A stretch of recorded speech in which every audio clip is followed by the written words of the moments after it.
Hello, this is in response to the atheist challenge. I am taking the side of the atheists.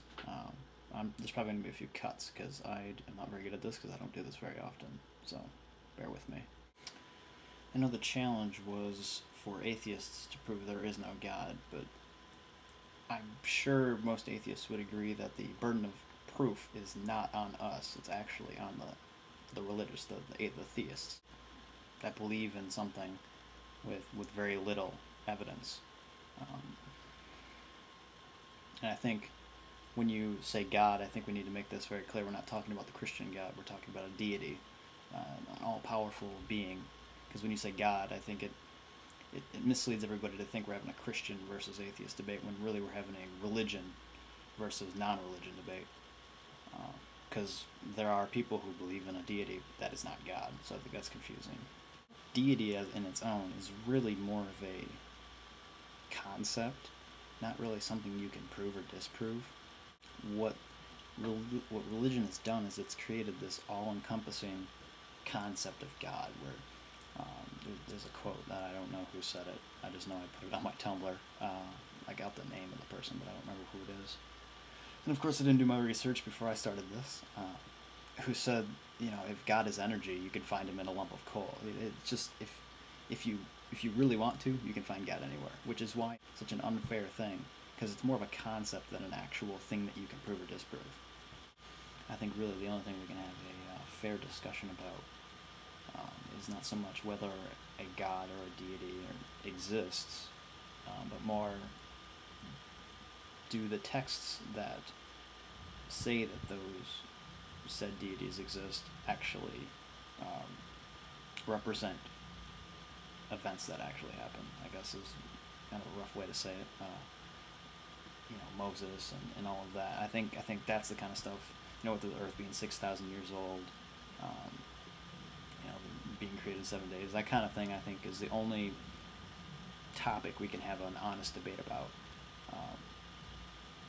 Since I'm the atheist and I believe in logic and scientific method, my vote goes for, obviously, carbon dating, evolution, tectonic theory, tectonic plates.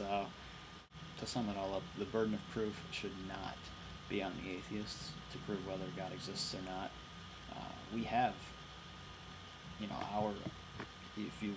atheists, they believe in the scientific method, we have what we believe, what we think the created universe, how it happened, how everything came to be.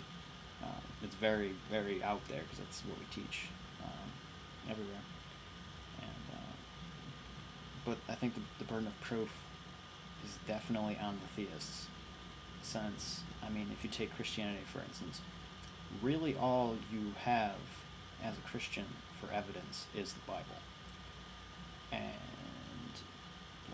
And like that old Colbert thing is, the only way you know the Bible is true is because the Bible says the Bible is true. It's circle logic. I do like what the gentleman, and I don't remember his name, I closed my Safari browser, but he said something about prove that he doesn't have an invisible dragon. It's kind of a blunt way of saying it, but basically, it's true. There's no way you could prove to him that he doesn't have a magical dragon. There's just no way. It's an idea. It's a concept in his head that he knows is true. Us on the outside, obviously, we say, there's really no way that you could have an invisible dragon. Where would it be? What does it eat? There's no way. How do you fit it inside your house? It's not logical. And that's how atheists really see the whole religious world as a whole. We have all of these theories, hypotheses. These ideas of how the universe is created, and they all make logical sense. They lay things out. Evolution, it's beautiful. It explains everything.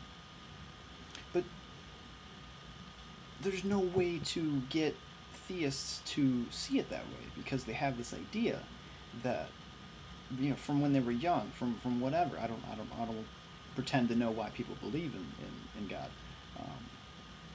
But they have this idea, this concept that he's there.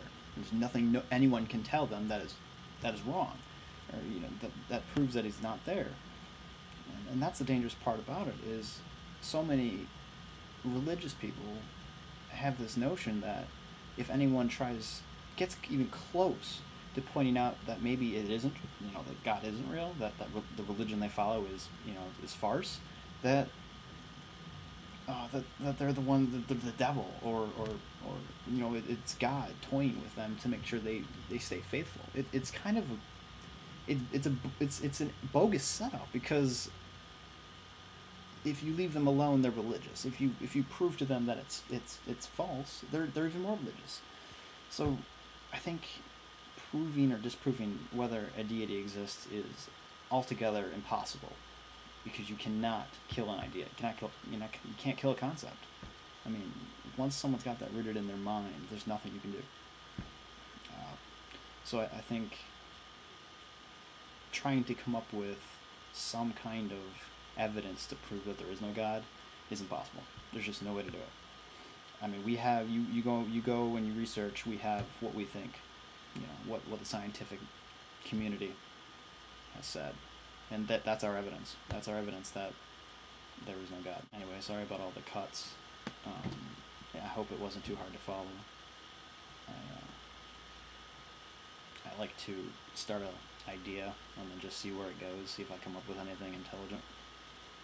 It's kind of messy, and I don't really know if that looks good for me.